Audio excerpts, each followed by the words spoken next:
Bonjour et bienvenue sur la chaîne de Monsieur Porc, la chaîne où on aime les jeux de baston parce qu'on se croit fort, la chaîne où on aime bien faire les points avec Sangoku qui bouge son gros cul pour aller taper Freezer, parce que ce jeu a la pêche, parce que ce jeu te met le métal, parce que l'intro te met dans l'ambiance, parce qu'il y a Goku dedans, parce qu'il y a légumes dedans, parce qu'il y a caleçon dedans, parce que tout le monde est là, même le riz du matin, et que c'est parti comme ça, qu'on envoie des gros pains, qu'on est content de retrouver Piccolo qui n'a plus de petit cœur, qu'on est content de trouver Krillin qui est bien dans son bien, parce que Tenshinhan est là et les cyborgs aussi sont là, qu'ils appellent Android en anglais parce que c'est des fous alors que c'est 17 et c'est 18, rappelle que c'est 16 et là aussi comme Cell, Freezer, Majin Buu et tout ça et Goten, c'est que vraiment tout le monde est là, même les gens de super mais qui est tellement pas super qu'on n'en parle pas parce que faut pas déconner quand même, quand c'est plus vraiment Toriyama qui est là à l'écriture, la direction, tout ça, ça n'est plus pareil, mais Dragon Ball FighterZ est là. Et oui, nous prenons maintenant évidemment Tortue Géniale, parce que Tortue Géniale n'est apparu que dans le 3e DLC, ce qui faisait un peu dommage à la tête, ce qui faisait un peu pitié, mais ce qui faisait du bien en cœur enfin, parce qu'on est quand même là pour jouer avec l'homme le plus fort de tous les temps, de tout le jeu, de toutes les lunettes de soleil, de tous les magazines érotiques, on le connaît, il aime bien mettre des petits gens dans des petits autocuiseurs ou dans des petits vases, c'est son Mafuba, et en Mafuba, il est comme ça. Il envoie des grosses tatanes, il fait des grosses téléportations, il se transforme en gros pectoraux, il éteint même les incendies des montagnes de feu avec ses gros Kamehameha, c'est le fameux Tortue Géniale, il est là, la démultiplication des pains nous envoie jusqu'à la Jackie Chun et ça fait du bien. On est là dans du combat 3 contre 3 si on veut, ou 2 contre 2 si on peut, ou 1 contre 1, et c'est toujours bien. Et on peut envoyer des gros trucs avec les gros bruitages de la série dans les gros rochers qui font des gros trous, et voilà, il fait le gros con pour montrer qu'il a gagné, qu'il est édenté, mais qu'il n'est pas démodé ni obsolète, ce serait bête. Pendant ce temps-là, Krillin se fait évidemment exploser pour le bien de l'humanité, Saiyane qui va se retrouver super guerrier, et forcément c'est comme ça que c'est déclenché. C'est ça que les congélateurs ne se rendent pas compte quand ils font comme ça des tuages de meilleurs amis, c'est que les congélateurs déclenchent des blondissements de la société, tout ça parce que Toriyama voulait faciliter la vie des gens qui l'aidaient à dessiner et ne plus avoir à en créer des cheveux tout le temps, c'est quand même bien dans l'air du temps. On a battu si longtemps les combattants que maintenant leur planète est sur le point d'exploser, c'est pas leur planète mais Freezer l'a menacé, pendant 12 épisodes au moins 5 minutes plus tard ça allait se terminer.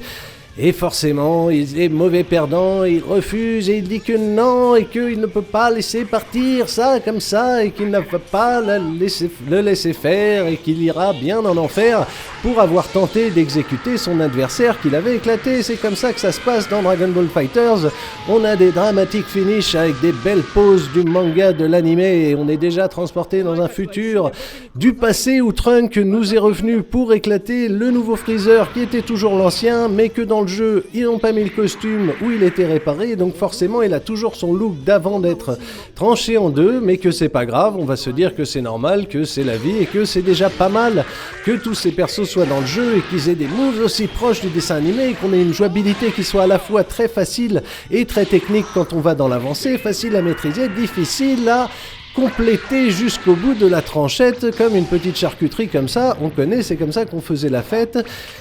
Ah, Freezer saucisson quand même, ça nous valait pas un petit celluloïde, parce que celluloïde, c'est l'ennemi des androïdes. Et donc il les éclate quand les androïdes parlent de petits poussins et de belles planètes et de tout ira bien et de vas-y, mets-toi vénère pépette, et ben il le laisse pas faire et du coup il va encore plus vénère son adversaire. Et c'est là qu'on voit que quand même Toriyama n'en pouvait plus déjà depuis Freezer, parce que les scénarios se répètent et se répètent et se répètent et c'est « T'as tué mon ami, je deviens plus puissant, ah !» Et après on se rebat à nouveau parce que bien qu'on soit nain, bien qu'on n'ait que 9 ans, on distingue bien le fait que les méchants méritent le sort de Rantanplan de ne plus se rappeler qui ils sont et leur Luck et Luke évidemment. C'est là qu'on leur met dans le trou du cul, c'est là qu'on leur envoie la grosse bouboule, c'est là qu'on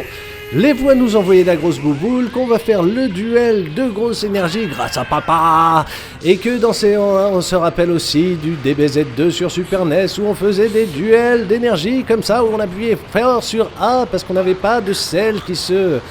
désintégrait comme ça et que c'était bien dommage parce que ne pouvait pas mettre son pouce vers le haut pour liker, abonnez-vous. Ah non, pas du tout, c'est le pouce dans le trou du cul de la victoire de Gohan qui est bien content et qu'on était déjà dans la saga bouh parce qu'on n'était pas content, alors on faisait bouh beaucoup, mais en vrai c'était pas mal d'avoir Monsieur Chewing-Gum qui avait un côté bien, un côté mauvais, et qui transpire son côté bien et qui devient complètement mauvais, mais tout petit, donc il est très ridicule. Et Toriyama note de plus en plus marre ce funambule forcément de faire toujours la même histoire, mais cette fois-ci avec l'homme Chewing-Gum, et que dans ce dramatique finish, malheureusement, on ne verra pas le détail qui tuait dans l'original, dans le manga 42, qui était évidemment de voir Mister Satan